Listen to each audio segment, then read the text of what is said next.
Halo semuanya, kembali lagi pada channel berita kripto. Oke, kali ini saya akan memberikan suatu gambaran besar ya teman-teman terkait dengan adanya halving dari Bitcoin, dimana kita tahu selama 4 tahun sekali ya Bitcoin melakukan halving atau pengurangan dari block rewardnya berkurang sekitar 50% dari sebelumnya. Kemudian di sini saya sudah menyiapkan beberapa skema ya teman-teman. Ada skema histogram yang ada di sini. Saya gambarkan, udah saya siapkan ya biar mempercepat dan mempermudah teman-teman semua melihat dan memahami apa yang akan saya sampaikan. Pertama, di sini kita mempunyai garis putih putus-putus di sini ya, titik-titik putih di sini ada 1, 2, 3. Ini adalah titik di mana Bitcoin melakukan halving ya teman-teman. Kita lihat Bitcoin sudah 3 kali melakukan halving, dan kita akan menuju fase yang keempat dalam halving Bitcoin pada kurang lebih sekitar Maret 2024 mendatang ya. Tinggal sekitar, ini udah bulan Agustus, kurang lebih tinggal setengah tahun atau 7 bulanan lagi ya Bitcoin melakukan halving. Dari historis yang setelah terjadi, saya melihat bahwa ada suatu fase atau wave yang tercipta dari beberapa halving sebelumnya. Di sini kita lihat bersama ya bahwa setelah Bitcoin melakukan bull run di sini ya, kemudian Bitcoin mengalami koreksi yang cukup dalam dari topnya yang berada pada harga 1.200-an dolar waktu itu di tahun 2013 akhir ya. Di sini Desember 2013 harganya masih sekitar 1.000-an dolar. Kemudian koreksi hingga mencapai 100, di sini 160-an dolar ya teman-teman. Dimana itu koreksi yang cukup dalam waktu itu pada tahun 2015 koreksinya ya, cukup panjang ya fase bear season di situ. Tetapi di sini yang ingin saya sampaikan adalah ada suatu pola yang tercipta ketika halving itu terjadi teman-teman ya, dimana setelah mengalami fase bull run-nya Bitcoin, kemudian mengalami koreksi sampai menyentuh bottomnya, itu Bitcoin membentuk suatu pola yang kurang lebih sama yang teman-teman. Di sini coba kita bandingkan ya dari halving satu ke halving yang lainnya, sehingga nanti kita akan menarik kesimpulan bagaimana sih proyeksi dalam halving Bitcoin ke depannya. Oke, di sini pada tahun 2015 kita lihat ya ada fase bottom dari Bitcoin, dimana setelah bull run kemudian koreksi, kemudian mencapai area konsolidasinya di area 200-an dolar di sini ya pada tahun 2015. Kemudian yang harus dipahami adalah saya ingin menyampaikan tentang berapa lama fase dari koreksi dan berapa lama fase dari bull run, itu yang penting ya. Di sini kita lihat fase dari bottom hingga mencapai di sini ya, garis ini ya, garis putih di sini, yaitu fase mulai dari bottom sampai mencapai halving itu berada pada 546 hari selamanya ya. Selama 546 hari itu adalah fase bottom hingga mencapai halving. Dan coba kita bandingkan ya, di sini pada tahun 2019 yang lalu, dari fase bottom di sini mencapai titik bottomnya waktu itu di 3.000-an dolar ya, 3.000 dolar di sini, hingga mencapai titik halvingnya Bitcoin membutuhkan waktu 518 hari, dimana pada fase halving sebelumnya Bitcoin memerlukan 546. Kemudian pada tahun 2019 kita membutuhkan waktu 518 hari. Oke, di sini kita melihat ada suatu rentang ya, rentang waktu di mana bottom terjadi sampai mengalami atau mencapai pada titik atau harinya halving terjadi. Oke, jadi ada pada sekitar 546 hari lamanya, kurang lebih ya 500-an hari. Oke. Kemudian di sini kita lihat fase halving sampai bull run.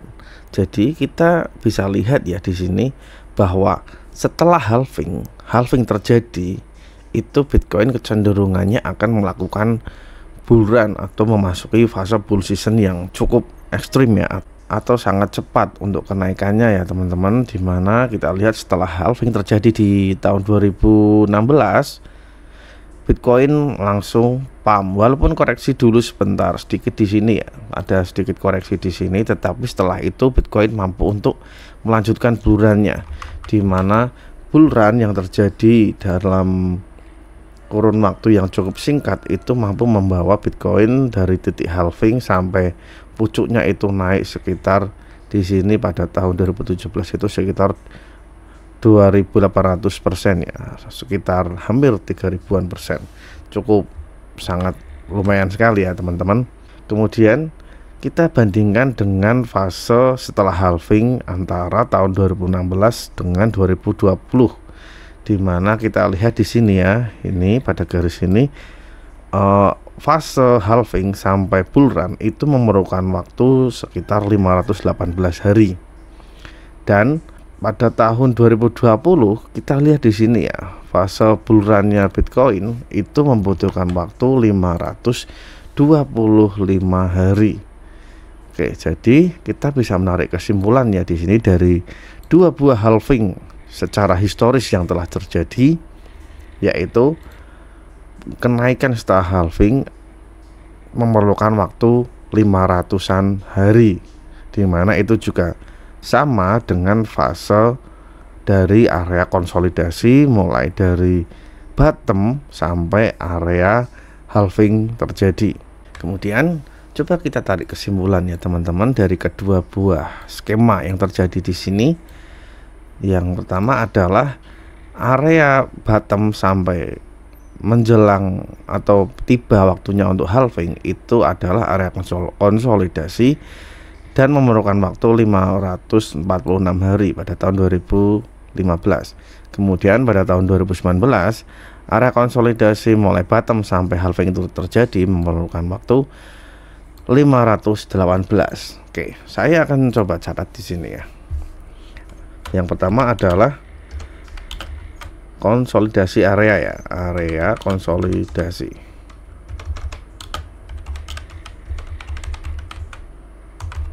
yaitu memerlukan waktu sekitar 500-an hari, 500 hari.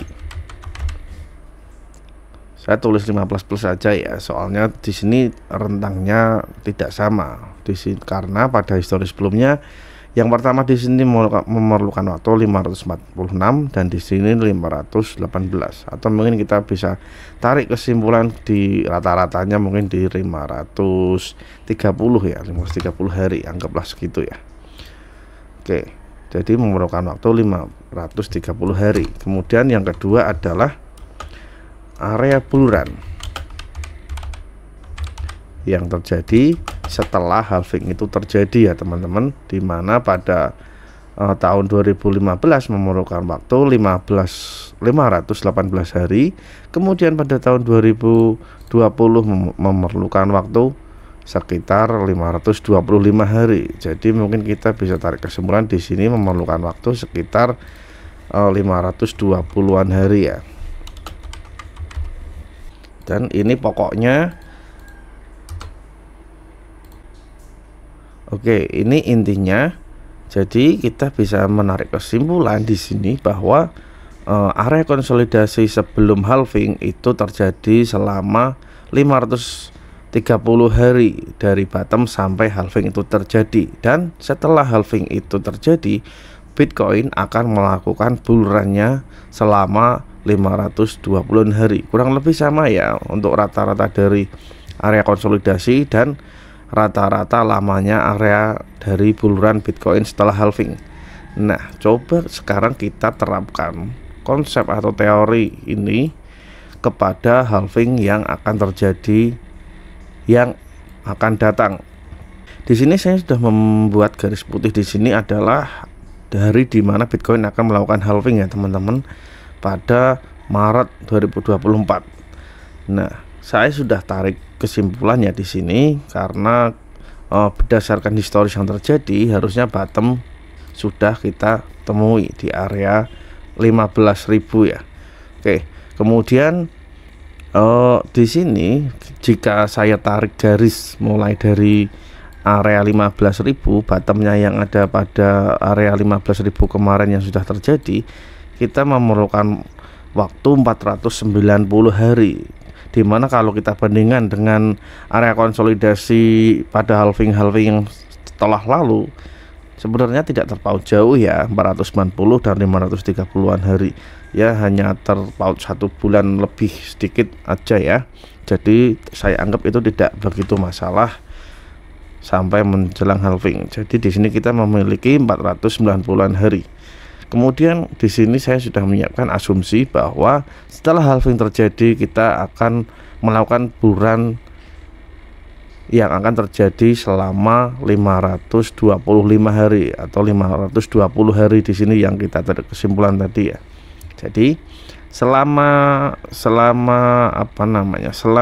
area konsolidasi ini, kita nanti akan lihat bahwa kemungkinan besar area konsolidasi ini belum akan cukup untuk lari lebih jauh, karena berdasarkan historis kita juga lihat sebelumnya area konsolidasi belum ada yang bisa menembus dari top ATH-nya ya, dari ATH-nya Bitcoin yang sudah lampau. Misalnya di sini ya, di 2014 ATH-nya di sini. Ini area konsolidasi. Selama konsolidasi, Bitcoin belum mampu untuk breakout dari ATH-nya.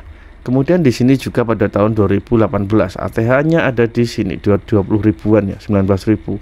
Selama area konsolidasi, Bitcoin juga belum mampu untuk breakout dari level 19.000. Kemudian jika kita terapkan pada halving yang akan terjadi, kita bakal melihat bahwa area konsolidasi ini juga kemungkinan tidak akan lebih dari area ATH Bitcoin yang telah terjadi pada tahun 2021, yaitu di angka 68-69.000. Kemungkinan kita masih akan berkutat pada area sini, entah nanti bisa turun dulu atau nanti akan naik dulu seperti membentuk wave yang baru. Kemudian nanti setelah halving kita mungkin akan ekspektasikan akan sedikit koreksi, baru akan memulai bulannya yang akan segera datang. Kemudian kita mungkin bisa tarik target ya, dari target buluran yang akan datang pada tahun mendatang dari buluran setelah halving.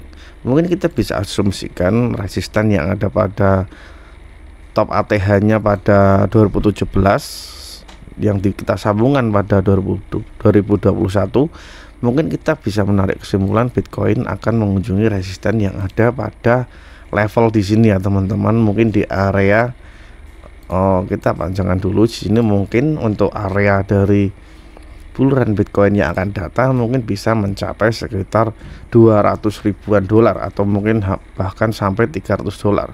Mungkin area di sini adalah area dari target buluran Bitcoin selanjutnya. Oke, mungkin itu ya sedikit gambaran kecil yang saya ambil, intinya mengenai fase yang terjadi dari terbentuknya halving dari Bitcoin. Oke teman-teman, sampai ketemu pada analisis selanjutnya. Jangan lupa subscribe dan terima kasih.